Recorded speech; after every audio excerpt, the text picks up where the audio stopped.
Imagine streets running red with blood, crowds screaming, chaos everywhere, and the royals, once untouchable, dragged into history's most brutal nightmare. The streets of Paris lay in an uneasy silence that morning, as if the city itself was holding its breath. Mist curled over cobblestone alleys, flickering torchlight casting long, dancing shadows that seemed alive. Merchants hurried to open their shops, whispering rumors of rebellion and unrest, while children peered cautiously from behind shuttered windows, sensing the tension but unable to grasp its full weight. At the heart of the city, the royal palace loomed like an untouchable citadel. Its golden spires glimmered under the pale morning light, a stark contrast to the anxious streets below. Inside, the royal family moved through gilded halls, adorned in opulent silks, their laughter fragile and hollow, barely concealing the growing unease. They had no idea that the world they controlled was about to collapse, and that the city's fury would soon descend upon them. In the narrow alleys below, citizens whispered urgently. Some clutched makeshift weapons, others simply watched, their eyes wide with fear and determination. Among them was Lucien, a young man pressed against the cold stone wall, observing soldiers marching past, dragging captured revolutionaries behind them. He caught the fearful and furious murmurs about Marie, Antoinette and her family, the untouchable royals now, standing in the path of a city that had long suffered in silence. The air grew heavier with each passing moment. Mothers clutched their children tightly, merchants abandoned their carts, and animals scattered in every direction.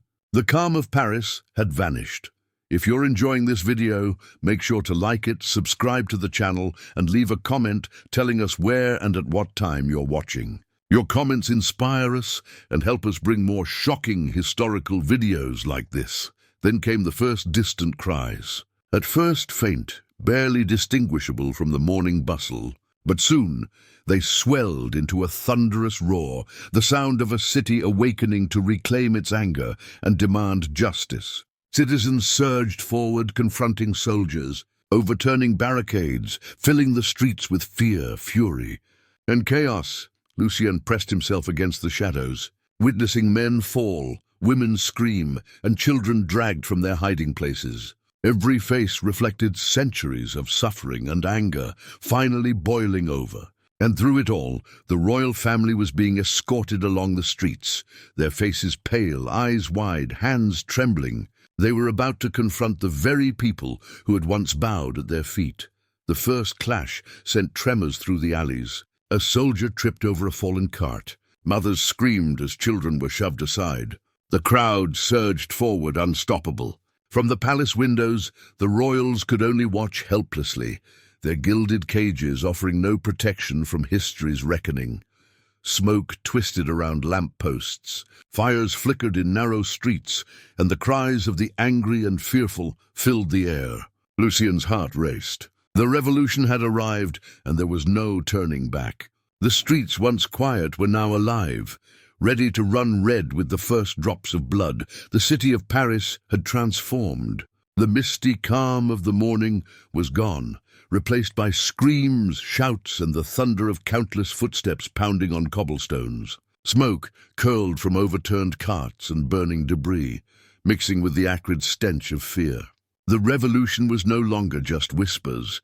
It had become an unstoppable force, a living, breathing wave of vengeance sweeping through the streets. Lucien ducked behind a toppled market stall, heart hammering as he watched the chaos unfold. Men and women clashed with soldiers, wielding swords, sticks, and anything they could grab. The streets ran with water and mud, slick with scattered belongings and overturned carts. Some citizens cheered, others wept.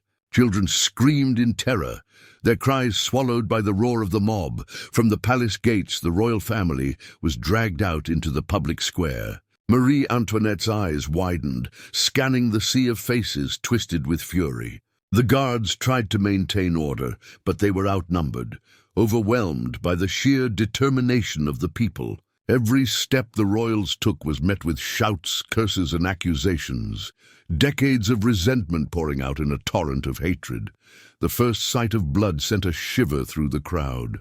A soldier struck a revolutionary too hard, and the man collapsed, crimson spreading across the cobblestones.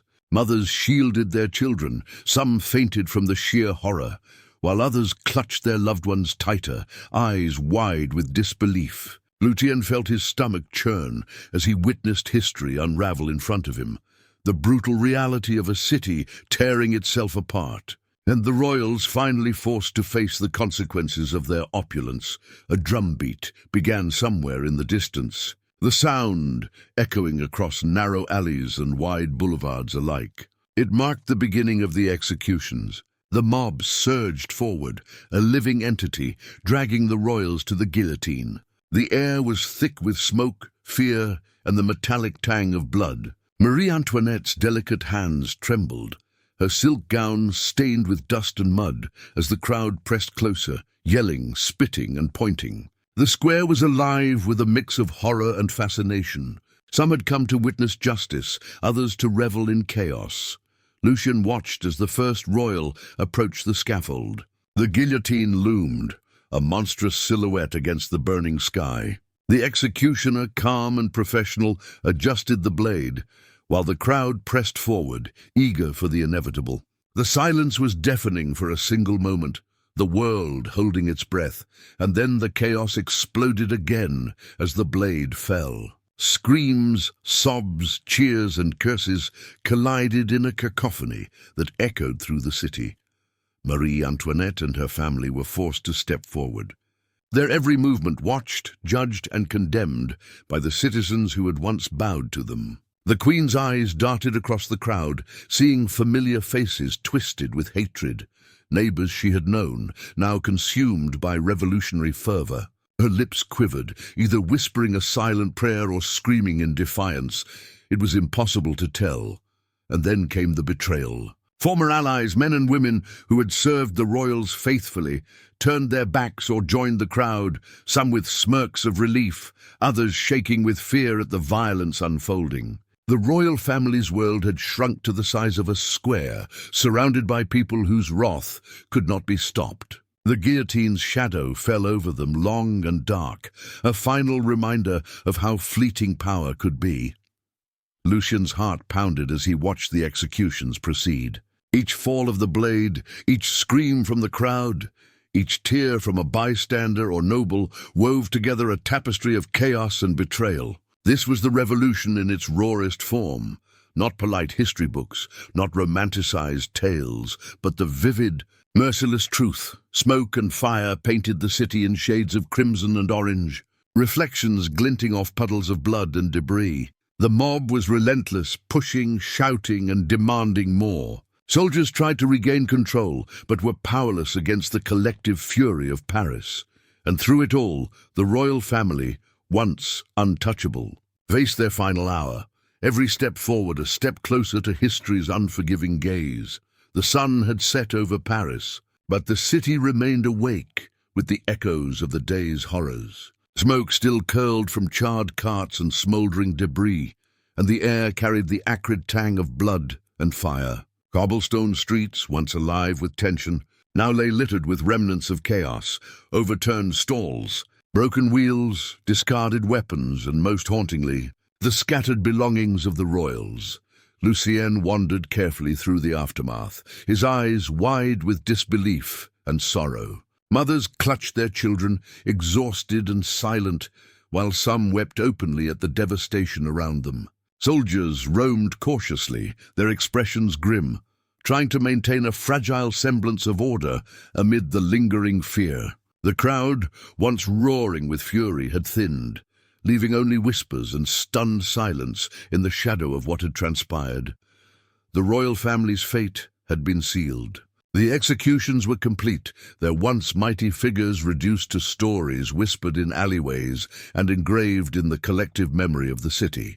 Yet for every cheer of vengeance, there lingered a chilling emptiness, a reminder of the price paid for the liberation of the oppressed. Paris itself seemed haunted, as though the stones remembered the screams and the blood that had soaked its streets. Lucien paused at the edge of the square, staring at the guillotine now silent, the blade stained dark under the moonlight. The enormity of the day pressed down on him. Faces from the crowd, eyes wide with a mixture of satisfaction and horror, were etched into his memory. He realized that history was not written by the victors alone.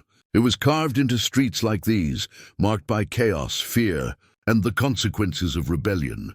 In the aftermath, stories began to circulate, stories of royals who had fallen, of betrayal, of citizens who had acted with both courage and cruelty. Marie Antoinette, once adorned in silks and gold, became a symbol of both excess and tragedy. Her memory, like the blood-stained streets, was haunting, vivid, and unforgettable. The people had achieved their vengeance, yet the cost had been immeasurable. Families shattered, innocence lost, and a city forever changed.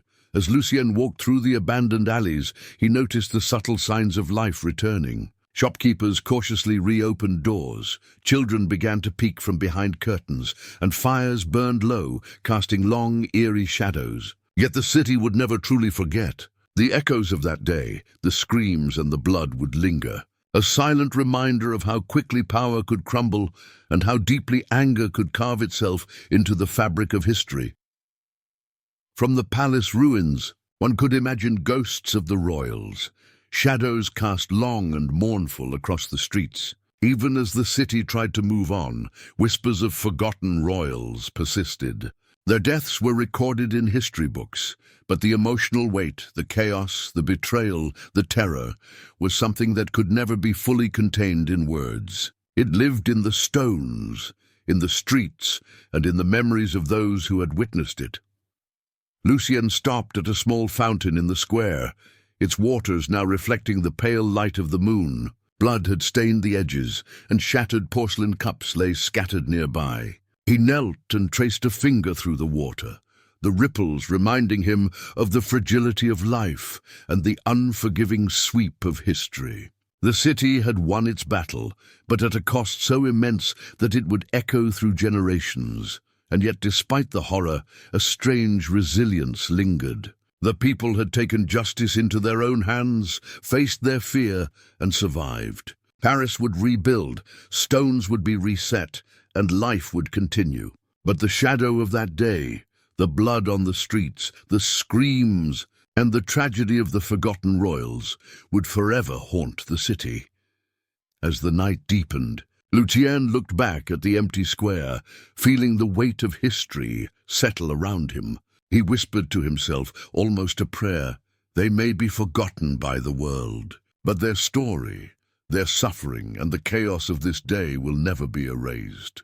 The camera of imagination lingers on the silent streets, the remnants of chaos and the echoes of a city that had changed forever. The calm would never return. The streets, marked by blood and sorrow, were a testament to the brutal truth of history, a reminder that power is fleeting, vengeance is relentless, and the forgotten will always leave a shadow behind.